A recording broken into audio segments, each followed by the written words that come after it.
우리 함께 인사하겠습니다. 잘 나오셨습니다. 성도님 얼굴만 봐도 은혜가 됩니다. 사랑하고 축복합니다. 네, 감사합니다. 오늘은 믿음의 사람들 15번째 시간입니다. 기회를 놓치지 않는 믿음, 라합이라는 제목으로 말씀의 은혜를 함께 나누겠습니다. 젊은 나이에 성공의 길에 들어섰던 영국의 한 변호사가 있었습니다. 그런데 어느 날 그는 영국 의사당 앞에서 아주 중요한 변론을 맡기로 되어 있었는데요. 그가 이 변론을 맡기 전에 이 변론을 준비하면서 너무 근심되고 너무 아주 중요한 사건이었기 때문에 스트레스를 아주 심하게 받았습니다. 결국 그는 이 중압감 때문에 쓰러지고 말았다고 합니다. 그 이후에 그는 출세가도를 달리던 그의 인생이 점점 망가지기 시작한 것입니다. 때로는 정신착란 증세를 보이기도 했고 급기야 자기 자신은 너무나도 무가치한 존재다라는 그런 인식, 우울증에 빠져버린 것이죠. 그래서 극단적인 선택까지 하려고 했었습니다. 그러나 그의 주위에는 신실한 그리스도인 친구들이 있었습니다. 그래서 계속해서 그 친구를 위해서 기도해주고 계속해서 복음을 전해주었죠. 처음에는 마음의 문을 열지 않았습니다. 나같이 무가치한 존재가 어떻게 하나님의 사랑을 받았다고 말할 수 있는 것인가? 하나님의 세상을 이처럼 사랑하사 독생자를 주셨으니 이 세상 가운데는 우리 자신이 다 포함되어 있는 말씀 아니겠습니까? 하나님은 나를 사랑하시지 않았다. 그래서 나를 이렇게 망가뜨린 것 아닌가라는 절망감 속에 빠져 있었기 때문에 복음을 전하는 친구들의 목소리를 외면했던 것입니다. 그러다가 10년이라고 하는 시간이 흐르게 되었습니다. 10년 동안 그의 삶은 처참히 망가지게 되었습니다. 그런데 그의 친구들이 끊임없이 그에게 하나님의 사랑을 나누었고 복음을 전함으로 서서히 마음의 문을 열게 되었습니다. 그러다가 어느 날 갑자기 하나님께서 자기 자신을 사랑하고 계시다라는 사실이 깨달아지게 되었습니다. 여러분, 이것은 정말 하나님의 은혜이지요. 계속해서 마음의 문을 닫고 있다가 어느 날 갑자기 믿어지는 거예요. 어느 날 갑자기 믿어지는 거예요. 어젠가 어떤 선교사님의 간증을 유튜브를 통해서 들어보았는데요. 그 선교사님이 이런 이야기를 하시더라고요. 내가 과연 하나님을 믿고 있는가? 이렇게 스스로 질문을 해보니까 믿고 있는 것 같지가 않더래요.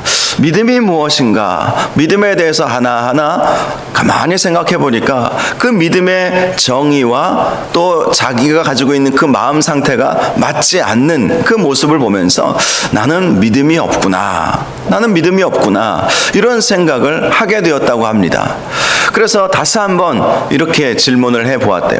그렇다면 내가 믿지 않고 있다는 증거는 무엇인가? 그걸 다시 한번 물어본 거예요. 내가 믿고 있다는 증거는 없는 것 같아요. 그래서 그렇다면 내가 믿고 있지 않다는 증거는 또 뭐가 있을까? 생각해 보니까 또 그것도 없는 것 같더래요. 믿으니까 교회 나가고 믿으니까 기도하고 그러는 것 아니겠습니까? 그래도 믿음이 있으니까 힘들고 어려울 때 하나님을 찾고 예배드리고 기도하고 그런 모습을 보면서 믿음이 또 없는 것은 아니구나, 이런 생각을 하게 되면서 그렇게 고민하고 있다가 어느 날 갑자기 믿음이 들어오더라는 것입니다. 믿어지더라는 거예요. 어느 날 갑자기 하나님께서 주시는 은혜였다는 것이죠. 그래서 이분이 스스로 결정하기를, 믿음은 내가 믿고자 해서 믿어지는 것이 아니라 하나님께서 믿음을 주셔야 믿게 되는 것이구나. 이분이 바로 이용규 선교사님이라고 하버드 대학교를 졸업하셨지만 선교지로 나가셔서 몽골 선교사로 지금 인도네시아 어디 다른 곳에서 선교하신다고 얘기를 들었습니다. 그래요. 믿음이라고 하는 것은 어느 날 갑자기 찾아오는 것이죠. 이 잘 나가던 이 영국의 변호사도 어느 날 갑자기 10년 만에 복음을 듣고 이제 정말 극단적인 선택까지 할 뻔했던 이가 10년 만에 믿어지는 역사가 있게 되었던 것입니다. 그래서 그는 그렇게 변화된 자신의 모습과 하나님의 사랑에 감사하면서 한편의 시를 쓰게 되었습니다. 그 시의 내용이 이것입니다. 샘물과 같은 보혈은 주님의 피로다. 보혈의 죄를 씻으면 정하게 되겠네. 저 도적 회개하고서 보혈에 씻었네. 저 도적 같은 이 몸도 죄 씻기 원하네. 죄속함 받은 백성은 영생을 얻었네. 샘솟듯 하는 피권세 한없이 크도다. 이 시는 찬송가 285장 찬양이죠. 이 찬송가 258장이 바로 그의 간증이었던 것입니다. 그는 바로 윌리엄 카우퍼라고 하는 분이었는데요. 그는 변호사로 출발했다가 나중에 하나님의 은혜를 받고 또 하나님의 지혜를 받아서 그가 영국의 고전 문학가로 아주 손꼽히는 인물이 되었습니다. 그가 이 시를 쓰게 된 것은 스가랴서 13장 1절 말씀 때문이었습니다. 그날에 죄와 더러움을 씻는 셈이 다윗의 족속과 예루살렘 주민을 위하여 열리리라. 그날에 열릴 것이다. 다윗의 족속과 예루살렘 주민을 위하여 그날에 그 모든 더러움을 씻는 셈이 열리게 될 것이다. 이 말씀에 감동을 받아서 바로 이 찬송시를 쓰게 되었던 것입니다. 그는 자신의 어두운 과거가 예수 그리스도의 보혈의 피로 말미암아 씻어지게 되었다라는 사실이 믿어지게 된 것입니다. 그래서 그는 이렇게 계속해서 찬양하죠. 날 정케 하신 피 보니 그 사랑 한없네. 살 동안 받는 사랑을 늘 찬송하겠네. 이후에 천국 올라가 더 좋은 노래로 날 구속하신 은혜를 늘 찬송하겠네. 시간만 좀 더 허락하면 이 찬양을 먼저 부르면 좋겠는데, 여러분, 저와 여러분도 사도 바울이 고백한 것처럼 질그릇 같은 인생에 예수 그리스도라고 하는 아주 귀하고 아주 보배로운 것이 담겨져 있음을 믿으시기를 바랍니다. 그것을 깨달아지는 은혜가 있기를 바랍니다. 참 보잘것없는 인생이고 나약하고 무가치한 인생이라고 생각했던 이 윌리엄 카우퍼가 하나님의 사랑, 예수 그리스도의 보혈의 은혜를 깨달으면서 그의 삶이 완전히 달라지게 되었던 것입니다. 오늘 말씀, 기생 라합에 대한 말씀이죠. 인간적인 관점에서 보면 그녀는 하나님의 구원을 받을 만한 자격이 없는 것처럼 보입니다. 여리고성에서 살지 않았습니까? 여리고성은 진멸의 대상이었어요. 가나안 족속의 한 여인이었습니다. 그리고 그녀는 기생질을 하면서 살았던 것이죠. 기생 라합. 이 기생에 대해서 유대 랍비들이 해석해 놓은 그 말씀, 그 주석들을 보면 좀 온화하게 이 여관 주인이었다 이렇게 표현을 하고 있더라고요. 그러나 히브리서 기자는 분명히 오늘 우리에게 말씀합니다. 기생 라합이 믿음을 가졌다라는 거예요. 기생 라합. 술을 팔고 몸을 팔던 여인이 믿음으로 구원을 얻게 되었다. 그녀만 구원을 얻은 것이 아니라 그의 온 집이 그녀의 믿음 때문에 다 구원을 받게 된 것입니다. 그래서 사도 바울이 주 예수를 믿으라. 그리하면 너와 네 집이 구원을 얻으리라. 아마도 사도 바울이 염두에 두었던 사람은 바로 이 기생 라합이 아니었을까 싶습니다. 자, 그녀가 믿음을 갖게 된 그 이야기는 여호수아 2장에 잘 나와 있습니다. 2장 1절을 보면 눈의 아들 여호수아가 시딤에서 두 사람을 정탐꾼으로 보내며 이르되 가서 그 땅과 여리고를 엿보라 하며 그들이 가서 라합이라 하는 기생의 집에 들어가 거기서 유숙하더니 라고 말씀하고 있지요. 여호수아는 이제 요단강을 건너서 길갈에 진을 치고 그리고 여리고성을 점령할 계획을 세웠습니다. 자, 그래서 이 여리고성이 어떤 성인지 알아보기 위해서 정탐꾼을 보낸 거예요. 히브리 원어를 보니까 이 보내다라는 이 단어를 헤레시라고 하는 단어를 쓰고 있는데요. 이 단어의 의미는 가만히 은밀하게 보냈다라는 그러한 말씀인 것입니다. 아시겠지만 이제 가나안 정복 38년 전에 어떤 일이 있었는지 여러분 잘 아시죠? 38년 전에 가데스 바네아에서 이스라엘 백성이 정탐꾼을 보내자 모세에게 제안하죠. 그래서 모세가 하나님께 여쭙습니다. 그리고 하나님의 허락을 받아서 가나안으로 정탐꾼을 보내지 않았습니까?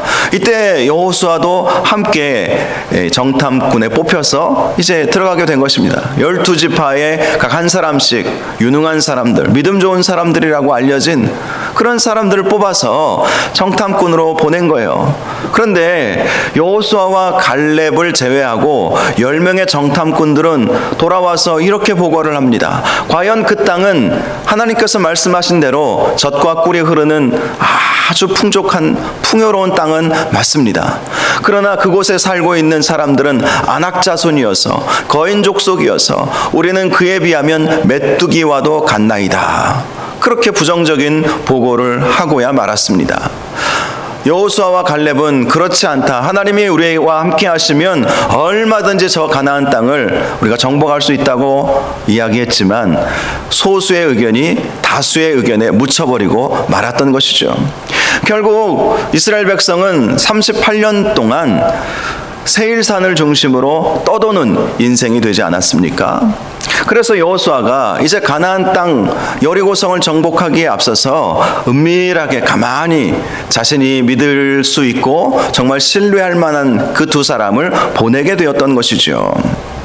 자, 그런데 그들이 여리고성에 들어가서 가장 처음 유숙했던 곳이 바로 기생 라합의 집이었다라고 말씀하고 있는 것입니다.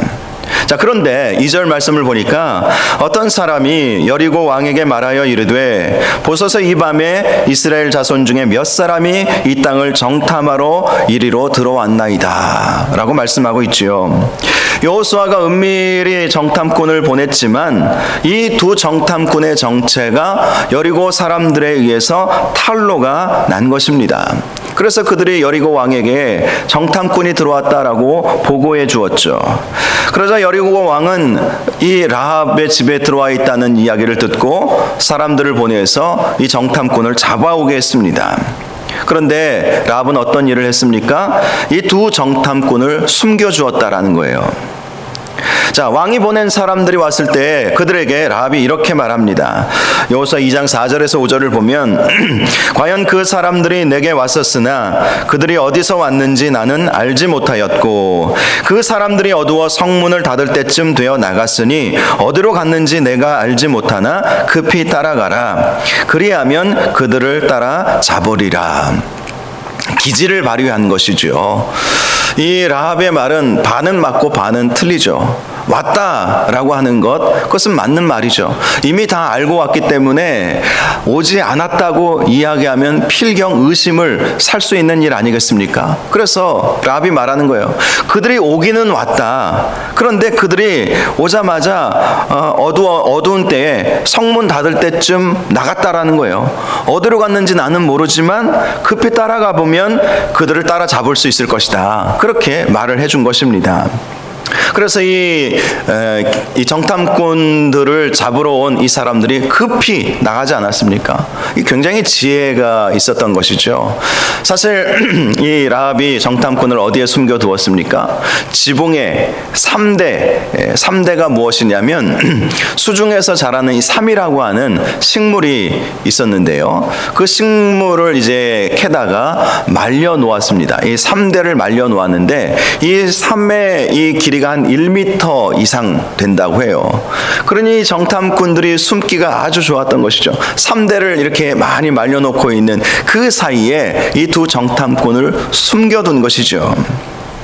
여호수아 2장 9절 말씀을 보니까 9절에서 13절까지 말씀을 보니까 이 라합이 이 정탐꾼들을 숨겨주면서 이렇게 말하는 것을 볼 수가 있습니다. 여기서 라합이 왜 이들을 숨겨주었는지 발견할 수가 있어요. 좀 긴데요. 말씀을 제가 읽어드리겠습니다. 여호와께서 이 땅을 너희에게 주신 줄을 내가 아노라. 우리가 너희를 심히 두려워하고 이 땅 주민들이 다 너희 앞에서 간담이 녹나니. 자, 이 우리가라고 하는 것을 통해서 라합뿐만 아니라 여리고 사람들이 다 알고 있었다는 사실을 발견할 수 있지 않습니까? 그래서 우리가 심히 두려워하고 있었다라는 거예요. 왜 두려워했느냐? 이는 너희가 애굽에서 나올 때에 여호와께서 너희 앞에서 홍해의 물을 마르게 하신 일, 그렇죠. 홍해를 마르게 하시고 홍해를 건너가게 하시지 않았습니까? 그 일을 알고 있었던 거예요. 여리고 사람들이.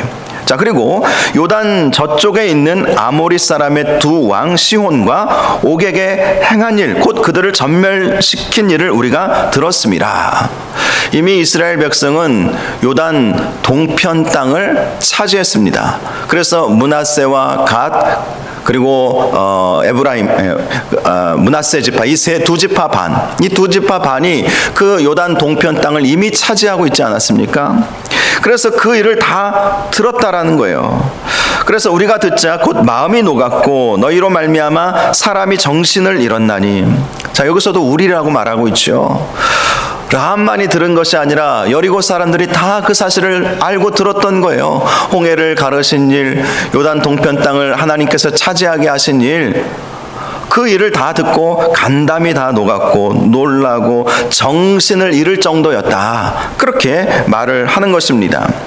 그리고 이렇게 말합니다. 너희의 하나님 여호와는 위로는 하늘에서도 아래로는 땅에서도 하나님이시라. 그러므로 이제 청하노니 내가 너희를 선대하였은즉 너희도 내 아버지의 집을 선대하도록 여호와로 내게 맹세하고 내게 증표를 내라.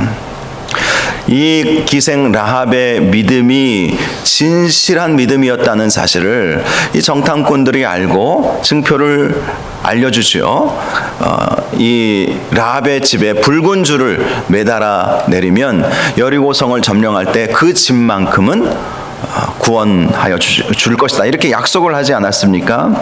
자, 이 말씀을 통해서 먼저 여리고 사람들이 하나님을 알고 있었다는 사실을 발견할 수 있지 않습니까? 하나님을 다 알고 있었어요. 하나님이 어떤 분이신지, 하나님께서 이스라엘 백성과 함께 하셔서 홍해를 가르게 하시고 또 요단 동편 땅도 하나님께서 주시고 또 하늘에서도 땅에서도 유일하신 하나님이시다.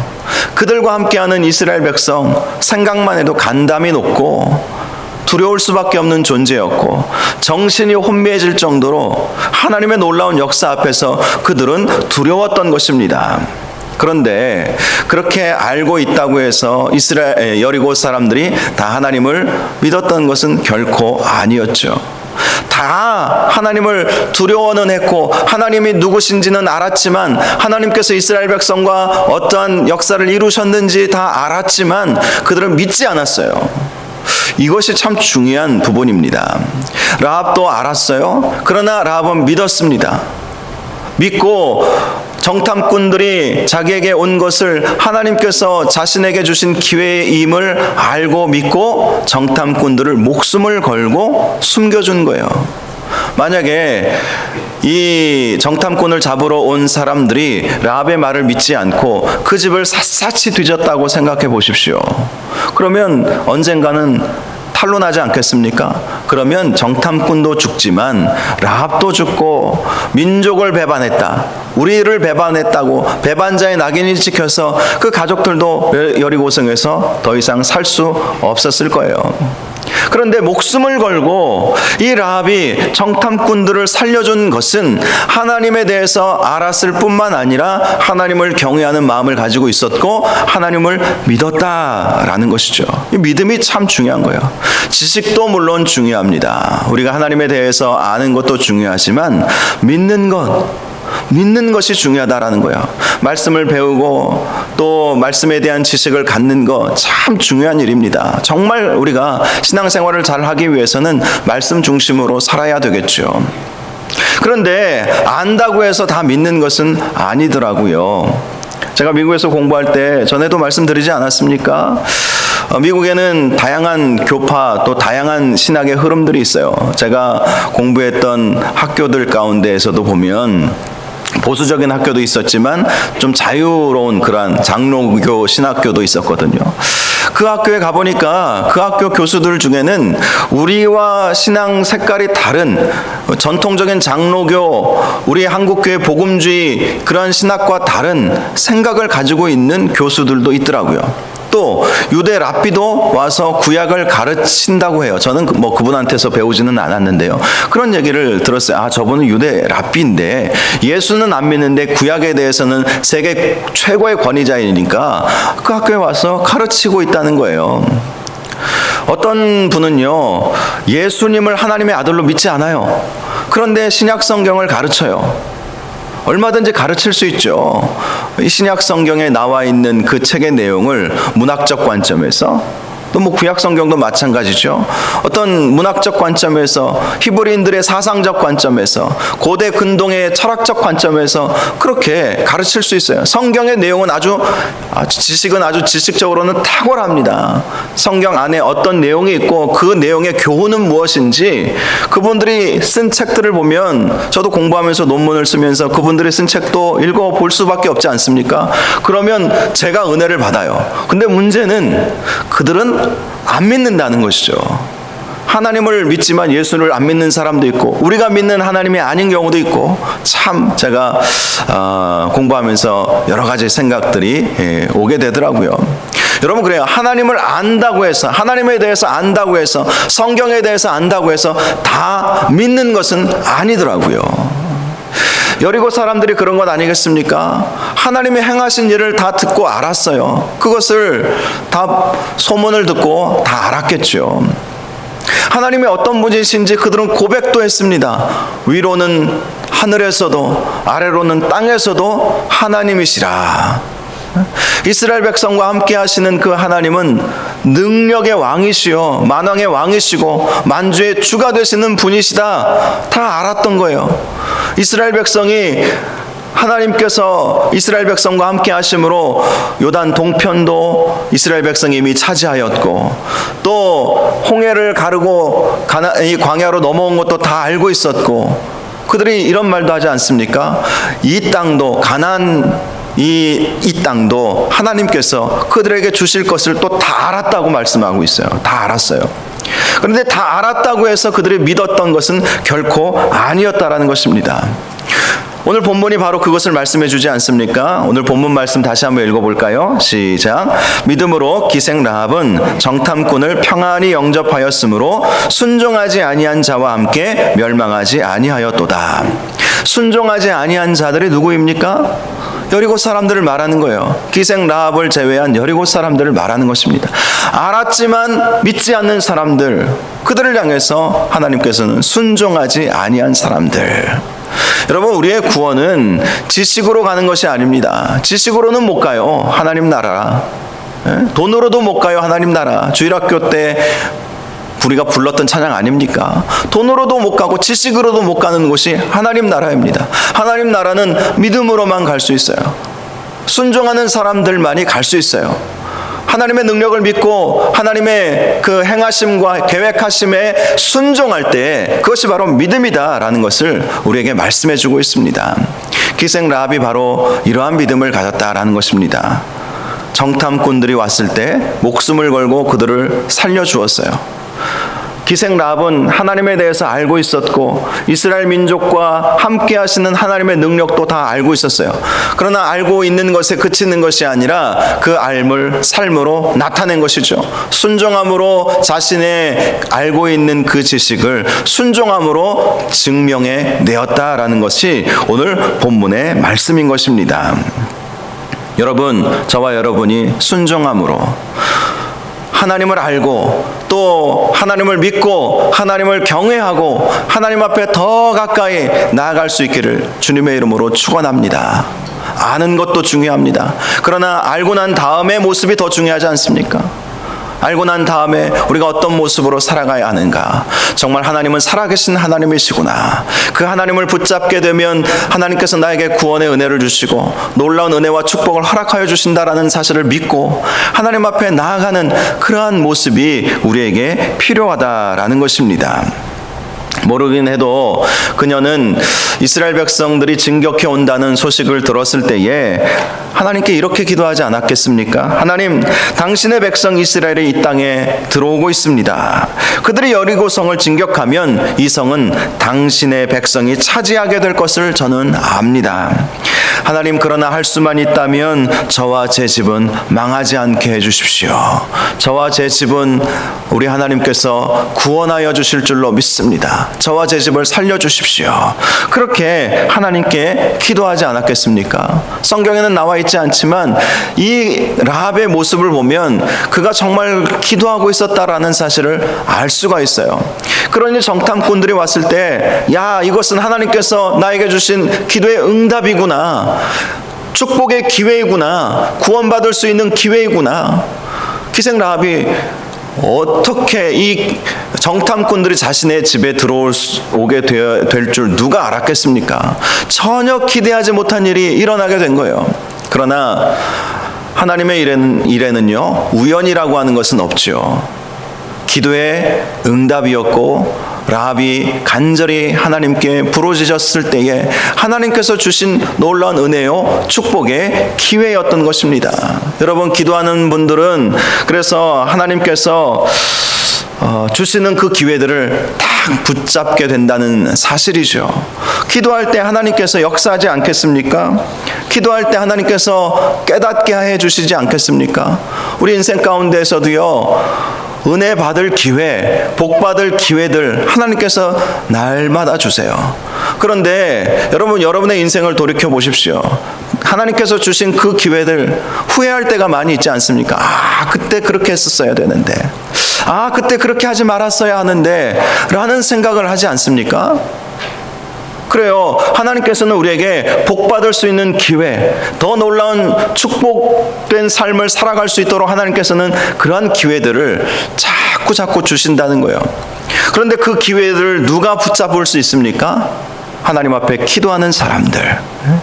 여러분, 이 코로나 상황 속에서도 누가 하나님의 복을 누리며 살 수 있겠습니까? 하나님께 기도하는 사람들, 하나님께 나와 예배하며 하나님께 영광 올려드리고 하나님을 경외하는 그러한 분들이 이 코로나 상황 속에서도 하나님의 은혜를 누리고 복을 받게 된다는 사실을 꼭 기억할 수 있기를 바랍니다. 그래서 이렇게 상황이 어렵고 힘들어도 기도하고 하나님께 나아가는 것이 너무나도 중요한 거예요. 하나님께 나아가고 기도할 때 하나님께서 지혜를 주시고 또 깨달음을 허락하여 주시고 이것이 복받을 기회다라는 사실을 알게 하셔서 그 기회를 그때 딱 잡는 것 아니겠습니까? 라합이 우연히 정탐꾼들을 살려준 것이 아니에요. 마음의 준비를 하고 있었던 것이고 막연하지만 기도하고 있었던 것이고, 하나님은 능력의 하나님이신데 저 이스라엘 백성이 여리고성에 진격해서 들어오면 이 백성 다 죽을 수밖에 없는데, 하나님, 그러나 저는 이대로 제 인생 망하게 하고 싶지 않습니다. 하나님, 저에게 기회를 주십시오. 살아날 수 있는 은혜를 주십시오. 하나님, 살려주십시오. 하나님 능력의 하나님이심을 믿습니다. 그러면서 하나님 앞에 기도하지 않았겠습니까? 기도한 다음에 바로 이러한 놀라운 역사가 이루어지게 되었던 것입니다. 아브라함이 그런 것 아니겠습니까? 그가 어느 날 자신의 장막문에 앉아 있었을 때에 멀리서 세 사람이 지나가는 것을 보게 되었습니다. 아브라함은 그들을 보자마자 막 뛰어갔어요. 그들을 놓치고 싶지 않았기 때문이죠. 그들을 영접하면 무엇인지 모르지만 성령 하나님께서 그 마음을 주셨겠죠. 그들을 영접하면 뭔가 새로운 일이 있을 것이다, 뭔가 놀라운 역사가 일어날 것이다 라는 그러한 느낌을 가지고 있지 않았겠습니까? 그러니 놓치지 않으려고 막 뛰어간 거예요. 그들을 놓치고 싶지 않았던 것이죠. 당시 고대 사람들은 긴 옷을 입고 다녔다고 하죠. 그리고 속옷은 잊지를 않았어요. 그러니 막 정신없이 뛰어가면 하체가 드러나므로 이거 부끄러운 일이에요. 그래서 당시 사람들은 뛰어다니지를 않았다고 합니다. 그냥 걸어 다녔죠, 옛날 양반처럼. 그런데 이 아브라함이 지나가는 세 사람을 보고 막 뛰어간 거예요. 놓치고 싶지 않았기 때문 아니겠습니까? 그리고 그들을 만나자마자 그들에게 엎드려 절을 합니다. 지나가는 나그네들인데도. 당시 아브라함은요, 고대 근동의 최고의 부자로 알려진 사람이었어요. 318명의 군사들도 가지고 있었을 만큼 아주 부유한 사람이었습니다. 그런데 지나가는 나그네를 보고 그들에게 납작히 엎드려서 이렇게 말합니다. 창세기 18장 3절에서 5절을 보면 내 주여 내가 주께 은혜를 입어 싸우면 원하건대 종을 떠나 지나가지 마시옵고 물을 조금 가져오게 하사 당신들의 발을 씻으시고 나무 아래서 쉬소서. 내가 떡을 조금 가져오리니 당신들의 마음을 상쾌하신 후에 지나가소서. 당신들이 종에게 오셨음이니이다. 자, 주여 또 나는 종이다 라고 그렇게 이야기한 것은 존경의 의미입니다. 하나님을 알고 있었다라는 것이 아니라 존경의 의미죠. 정말 존경하는 남루한 차림에 지나가는 나그네들이었지만 아브라함이 그들을 잘 섬기면 하나님께서 뭔가 새로운 일, 놀라운 일을 행하실 것을 알게 된 것이죠. 그 느낌을 갖게 된 거예요. 그래서 뭐 물만 대접했습니까? 떡만 조금 가져다가 대접하지 않았죠. 살찐 송아지를 잡아다가 아주 극진히 대접하고 그들을 보내주지 않았습니까? 나중에 알고 보니 그들은 천사들이었어요. 소돔과 고모라를 멸하러 가려는 천사들이었습니다. 그걸 아브라함이 당시에는 전혀 몰랐죠. 나중에 가서야 깨닫게 된 것이죠. 그래서 히브리서 기자가 부지 중에 천사들을 영접한 이들도 있었느니라. 형제를 사랑하고 이웃 손대접하기를 아끼지 말라. 이 말씀을 하면서 그 말씀을 해주신 것 아니겠습니까? 여러분, 아브라함이 왜 그렇게 지나가는 나그네들을 영접했을까요? 그가 기도의 사람이었기 때문에요. 하나님을 경외하는 믿음의 사람이었기 때문에 자신에게 온 기회를 딱 붙잡게 되었던 것이죠. 창세기 18장 1절을 보니까 그가 살았던 곳에 대해서 이렇게 말씀하고 있어요. 마므레의 상수리 나무들이 있는 곳. 마므레의 상수리 나무들이 있는 곳. 저는 왜 아브라함이 다른 땅들 중에서도 이 상수리 숲이 우거진 곳에 장막을 쳤을까 묵상해 보았습니다. 그때 깨닫게 된 것은 이곳이 기도하기에 가장 좋은 곳이기 때문이죠. 물론 살기에도 좋겠지만 중요한 것은 기도하기 좋은 곳. 여러분, 우리가 이사를 다니거나 뭐 어디로 또 옮겨야 될 때 우리가 여러 가지 뭐 보지 않습니까? 그러나 신앙생활하기 좋은 곳, 이런 곳을 택해야 하지 않겠어요? 맹자는 아이를 위해서 맹모 삼천지교, 아이의 공부를 위해서 3번 이사를 했다, 뭐 이런 이야기도 있지만 우리는 은혜 받을 수 있는 곳, 정말 유혹받지 않고 신앙생활 잘할 수 있는 곳, 그곳을 택해야 하지 않겠습니까? 이 아브라함이 그런 거예요. 마므레 상수리 나무가 있는 곳, 상수리 수풀이 우거진 곳에 거기에 장막을 치게 된 것이죠. 그것은 기도하기에 참 좋은 장소였습니다. 예수님도 예루살렘에 가면 늘 가셨던 곳이 있죠. 바로 겟세마네 동산 아닙니까? 겟세마네 동산은 이 감람나무 숲이 우거진 곳이었어요. 그곳에서 그늘에 있어서 쉬기도 좋았지만 예수님은 그곳을 기도의 장소로 택하신 것이죠. 마치 이 아브라함을 생각나게 하는 말씀인 것입니다. 겟세마네 동산, 수풀이 우거진 곳에서 아브라함도 그랬던 것이죠. 그곳에 장막을 치고, 그곳이 겟세마네 동산인지는 모르겠지만 훗날 그곳에 장막을 치고 거기서 영성을 깊이 관심을 갖고 기도하고 하나님께서 자신에게 주신 이 말씀들을 묵상하고 그러한 신앙생활을 하고 있었던 것입니다. 그러니 그렇게 기도하다가 하나님께서 주시는 감동이 오는 거예요. 지나가는 나그네들 6사람들이 아니다. 뭐 한두 사람 지나갔겠습니까? 한두 사람 지나간 것이 아닙니다. 물론 그들에게 대접해 주었겠지만 특별한 대접을 지금 하고 있잖아요. 특별한 대접을. 이것은 하나님께서 자신에게 주신 기회다.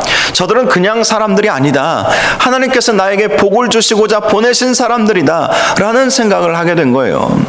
여러분, 라합도 기도의 여인이었기 때문에 정탐꾼을 보면서 기도의 응답이다, 내가 알고 있고 내가 믿고 있고 하나님의 놀라운 역사가 이루어질 것을 내가 다 체험하고 있고 여리고 사람들 다 알고 있지만 기도의 사람이었기 때문에, 믿음의 사람이었기 때문에 그 정탐꾼들을 오면서 목숨 걸고 내가 이들을 살려내야 되겠다, 이들을 살려내는 것이 결국 내가 사는 것이고 우리 가정이 사는 길이다, 그런 믿음을 갖게 되었다라는 것입니다. 라합의 믿음이 얼마나 대단했으면 성경에 그녀의 믿음에 대한 기록이 3번이나 등장하고 있어요. 신약 성경에. 구약 성경에는 이 여호수아서에 잘 나와 있지만 신약 성경에 3번이나 등장하고 있습니다. 여러분, 이렇게 믿음에 대해서 설명하면서 뭐 다윗이나 아브라함이나 뭐 이런 분들에 대해서 신약 성경의 저자들이 언급하는 거 우리가 이해할 수 있잖아요. 그런데 구약의 인물들 가운데 기생 라합을 이 신약의 저자들이 이렇게 언급하고 있는 것을 우리가 보고 있다는 거예요. 그가 얼마나 귀한 사람인지. 이 히브리서 기자도 지금 한 사람 한 사람씩 믿음에 대해 설명하면서 지금 마지막 사람으로 라합을 지금 설명해주고 있지 않습니까? 그 다음 32절에 나와 있는 그 사람들의 이름만 들어도 우리는 잘 아는 사람들이에요. 말씀을 한번 보세요. 기드온, 바락, 삼손, 입다, 다윗, 사무엘. 너무 유명한 사람들인데 물론 시간이 없기 때문에 더 이상 설명하지 못한다, 뭐 이런 표현이 있지만 특별히 라합도 그냥 지나갈 수 있는 인물이라고 생각할 수 있지 않습니까? 이방 여인이었어요. 가나안 족속이었어요. 기생이었어요. 그냥 지나쳐도 누가 뭐라고 하지 않습니다. 그런데 히브리서 기자는 특별히 라합을, 믿음의 사람들을 소개하면서 마지막으로 라합의 믿음을 보라라고 그렇게 말씀하고 있는 거예요. 뭐 다윗이나 사무엘 아주 믿음의 사람으로 우리에게 본이 되는 그러한 사람들이었지만, 그러나 그런 사람들보다도 라합을 지금 더 귀하게 그렇게 지금 우리에게 설명해 주고 있다는 것입니다. 이 라합의 믿음이 이게 우리가 생각하고 있는 그 믿음의 그 모습을 뛰어넘기 때문인 것입니다. 우리가 단순히 정탐꾼 살려줘서 운 좋게 구원받은 사람, 여러분 이렇게 생각하기가 쉽지 않습니까? 참 운도 좋지, 마침 거기에 정탐꾼들 들어와서 그들을 살려주고 그들을 다시 좋게 보내주어서 정말 운 좋게 구원받은 사람이다, 이 정도 우리가 생각하기 쉬운데 신약 성경에서 말씀하고 있는 이 라합은 우리가 생각하고 있는 그러한 수준을 뛰어넘는 정말 믿음의 사람으로 우리에게 설명해 주고 있다는 거예요. 목숨 걸고 정탐꾼을 지켰을 뿐만 아니라 그 이면에 이방 여인이었지만 전혀 하나님을 알지 못하고 믿을 것 같지 않은 상황 속에서도 하나님을 알고 믿고 정탐꾼들을 살려주고 하나님께 순종했던 그 여인의 모습을 우리에게 보여주고 있는 것입니다. 이 여인의 믿음이 정말 대단하다라는 것을 우리에게 알려주고 있는 거예요. 야고보서 2장 25절을 보면 라합에 대해서 이렇게 말씀을 하고 있습니다. 야고보 사도도 라합에 대해서 말씀했어요. 또 이와 같이 기생 라합이 사자들을 접대하여 다른 길로 나아가게 할 때에 행함으로 의롭다 하심을 받은 것이 아니냐. 자, 야고보 사도의 이 특징, 야고보서의 특징은 우리의 믿음은 행함이 있는 살아있는 믿음이어야 한다. 죽은 믿음이 되어서는 결코 구원받지 못한다라는 것 아닙니까? 야고보서 말씀을 좀 배워보신 분들은 그 내용의 핵심이 무엇인지 잘 아실 거예요. 우리의 믿음은 행함으로 구원을 얻는 믿음이어야 한다라는 것이죠. 행함이 없는 믿음은 결코 구원 얻을 수 있는 믿음이 아니다. 물론 행함으로 구원받는 것은 아니지만 진짜 믿음은 행함으로 증명되는 믿음이 진짜 믿음이다. 이것이 야고보서가 우리에게 가르쳐주는 복음의 진리 아니겠습니까? 그래서 이 행함으로 정말 진짜 믿음을 가지고 있었던 사람이 누구인지 두 사람을 소개해주고 있습니다. 첫 번째는 아브라함이에요. 아브라함. 그래서 그 앞절에 아브라함에 대해서 먼저 말씀을 했습니다.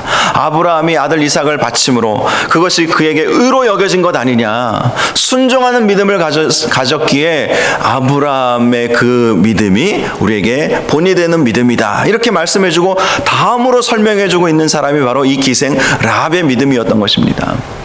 여러분, 성경에 우리가 존경하고 본을 받을 만한 수많은 인물들이 있지 않습니까? 뭐 다윗도 그렇고 사무엘도 그렇고 다니엘도 그렇고 사자굴 속에 들어갈지라도 사자굴 속에 들어갈지라도 하나님 앞에 기도하는 것 나는 결코 쉬지 않겠다. 기도하는 죄를 쉬지 않고자 했던 그 다니엘의 믿음도 대단하지 않습니까? 그런데 그렇게 수많은 사람들, 믿음의 영웅들이 있었지만 야고보 사도가 아브라함과 함께 동급으로 이 믿음을 설명해주고 있는 사람이 바로 기생 라합이었다라는 거예요. 아브라함이 믿음으로 아들 이삭을 바치려고 했던 그 모습처럼 기생 라합도 믿음으로 순종하고 믿음으로 하나님의 사람들을 영접하고 그 믿음으로 말미암아 구원을 얻게 되었다. 이렇게 말씀해주고 있는 거예요. 그래서 이 라합의 믿음은 우리가 생각하는 우연히 하나님의 은혜를 누린 그러한 사람이 아니라 정말 믿음으로 행동했던, 믿음으로 살았던 모습의 표상이라는 사실을 우리에게 알려주고 있는 것입니다. 또 마태복음 1장에 보면 예수님의 족보 가운데 이 기생 라합이 등장하고 있지 않습니까? 1장 5절에서 6절을 보면 살몬은 라합에게서 보아스를 낳고 보아스는 룻에게서 오벳을 낳고 오벳은 이새를 낳고 이새는 다윗 왕을 낳으니라. 다윗 왕의 계복 가운데 이 기생 라합을 등장시키고 있습니다. 그리고 마지막에는 예수 그리스도의 족보 가운데 이 기생 라합이라고 하는 이 여인을 사실 의도적으로 감추어도 상관없어요. 살몬은 보아스를 낳고 이렇게 해도 되지 않습니까? 그런데 그렇게 하지 않고 살몬은 라합에게서 보아스를 낳았다. 이렇게 말씀하고 있어요. 이 라합과 결혼했던 살몬, 성경에는 이 살몬에 대한 구체적인 내용은 나와 있지 않아요. 그가 이제 유다 지파라는 사실만 우리가 알 수 있죠. 왜냐하면 예수님의 족보가 유다를 통해서, 유다 지파를 통해서 이렇게 내려온 것이기 때문에 이 살몬은 유다 지파의 남자였다라는 사실만 우리는 알 수가 있습니다. 그런데 많은 학자들이 이 살몬이 누구일까? 아마도 이 기생 라합이 살려주었던 정탐꾼 중에 하나 아닐까, 이렇게 많이들 보고 있습니다. 그래요. 결국 이 기생 라합은 살몬과 결혼을 했어요. 유다 지파의 한 청년인 살몬과 결혼을 했어요.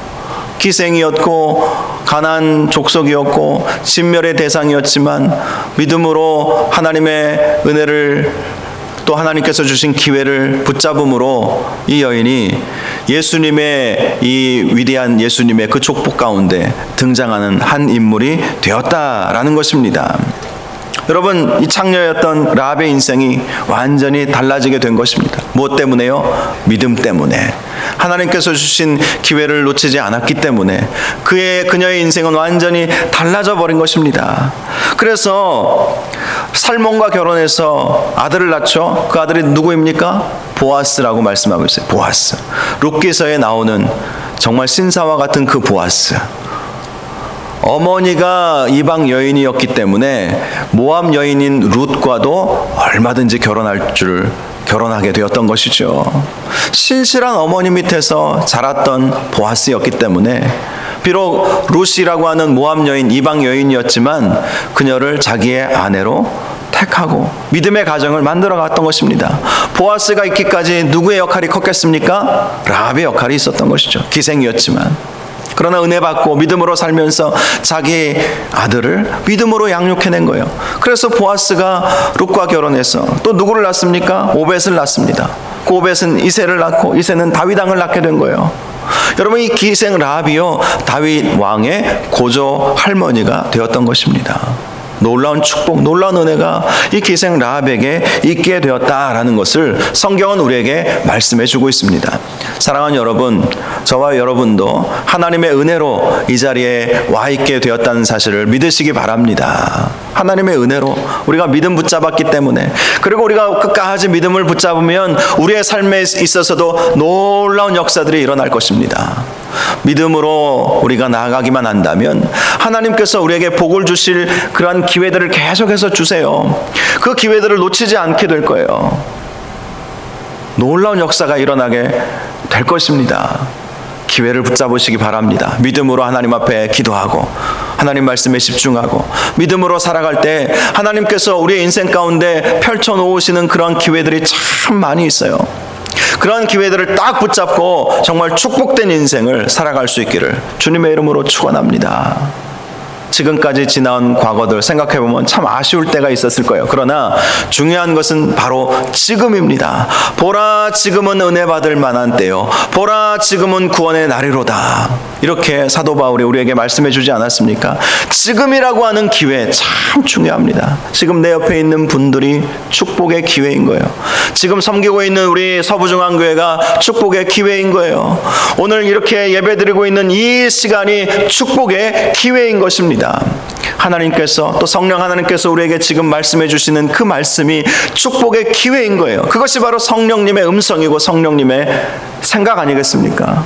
저와 여러분이 믿음으로 사셔서 하나님께서 주시는 이 놀라운 축복의 기회들 결코 이제는 놓치지 마시고 다 받으시기를 주님의 이름으로 축원합니다. 그래서 여러분의 인생 가운데 이 라합이 이 다윗 왕의 이 고조 할머니까지 될 수 있었던 것, 예수님의 족보까지 기록되어 있을 수 있었던 놀라운 은혜와 축복이 있었던 것처럼 저와 여러분의 삶 속에서도 생각지도 못하는 그런 은혜와 축복이 있기를 주님의 이름으로 축원합니다. 이 시간 우리 함께 찬양 같이 한 곡 부르기를 원합니다. 하나님의 사랑을 사모하는 자라는 찬양인데요. 라합이 이런 마음으로 살지 않았을까라는 생각이 들어서 이 찬양을 선택하게 되었습니다. 정말 하나님의 사랑을 사모하는 자, 하나님의 평안을 바라보는 자, 그분에게는 하나님의 사랑, 하나님의 놀라운 은혜가 반드시 임하게 될 것입니다. 우리 함께 찬양하겠습니다.